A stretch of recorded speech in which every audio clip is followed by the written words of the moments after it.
Hi, I'm Larry Becker, and today I'll take you through 5 tips for better flash photography, where we'll be featuring the brand new Phottix Odin II wireless radio triggering system. Let's start with the obvious. You want to get your flash off the camera. On-camera and shoe-mounted flash units are a great addition to any photographer's kit, but to really make these portable lights shine, you need to get them off the camera. Your images will change almost instantly from the standard snapshot into a professional-looking photograph. The best way to do this is using a wireless triggering system. A wireless triggering system frequently consists of 2 basic parts, a transmitter and a receiver.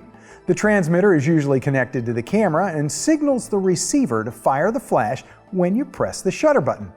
Many camera manufacturers have their own proprietary systems that can get the job done using infrared, optical pulse, or even through their own built-in radio triggers. But the best and most reliable method is through a dedicated radio system, and that's exactly where the Phottix Odin II comes in.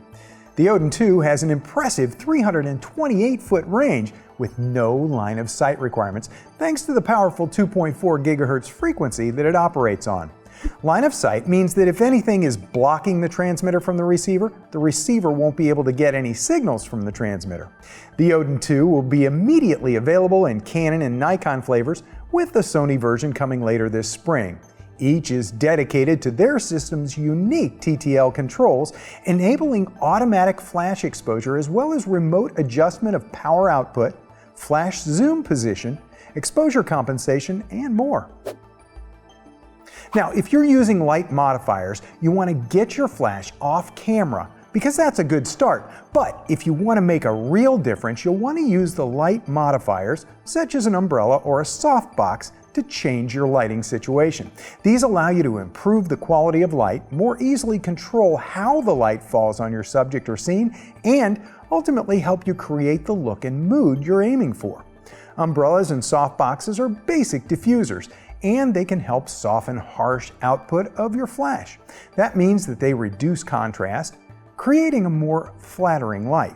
There are also more specific tools such as grids, snoots, and barn doors, which are used to control light spill.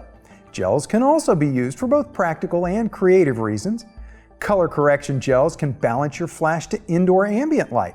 But if you really want to make something look unique, you can pick up red, green, purple, or other gels, and that'll add a splash of color to your scene. Small, compact modifiers, dedicated to flashes, are a great starting point, but once you begin looking at large softboxes and parabolic umbrellas, you'll have to move off camera, and in some cases the flash will be hidden behind or placed inside the equipment. Since the Odin II's radio signals will pass right through walls and equipment, you'll always have a reliable flash setup. Using your camera's TTL metering for automatic flash is an incredible tool for making sure that pictures aren't too dark or too bright.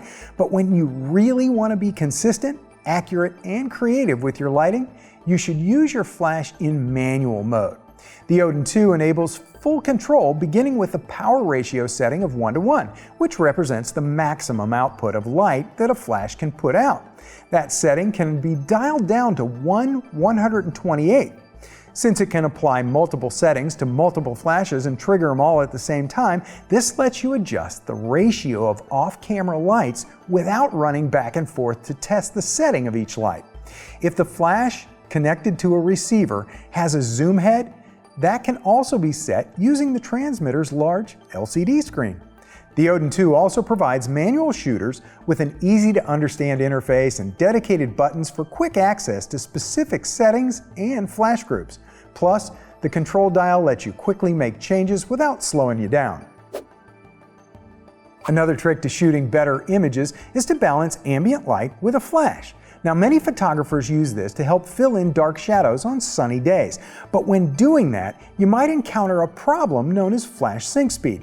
Most cameras can only sync with a flash at shutter speeds up to 1/250th of a second due to how mechanical shutters operate. But if you shoot outside in bright sunlight, this can limit your creative vision, forcing you to close your aperture. Now, to avoid this, you want to use a feature called high speed sync, which is supported up to 1/8,000th of a second with the Odin II triggers.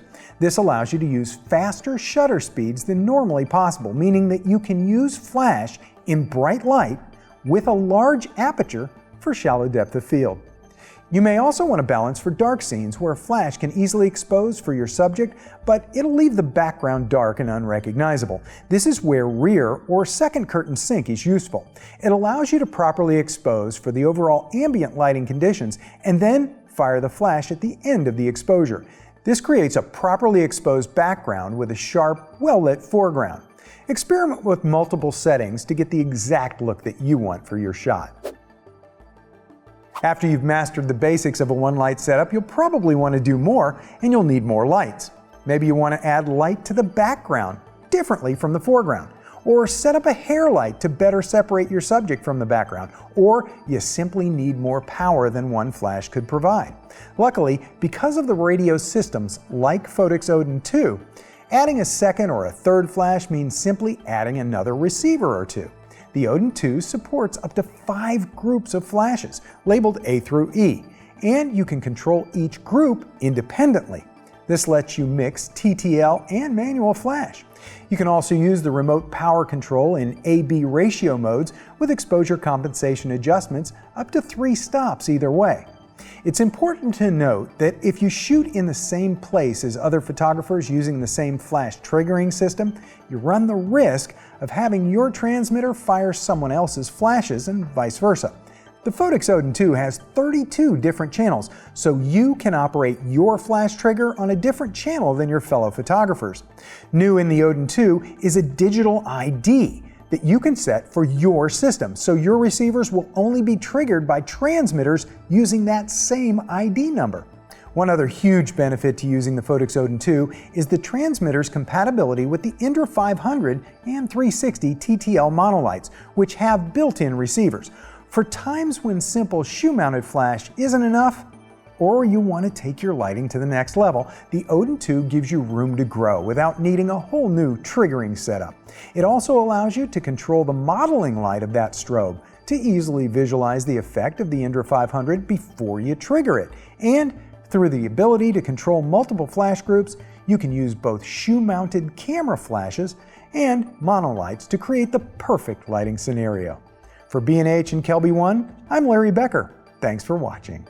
Whether you're a hobbyist or a professional, B&H has the answers to your questions. Experience a world of technology at our New York City Superstore. Connect with us online or give us a call. Our staff of experts is happy to help.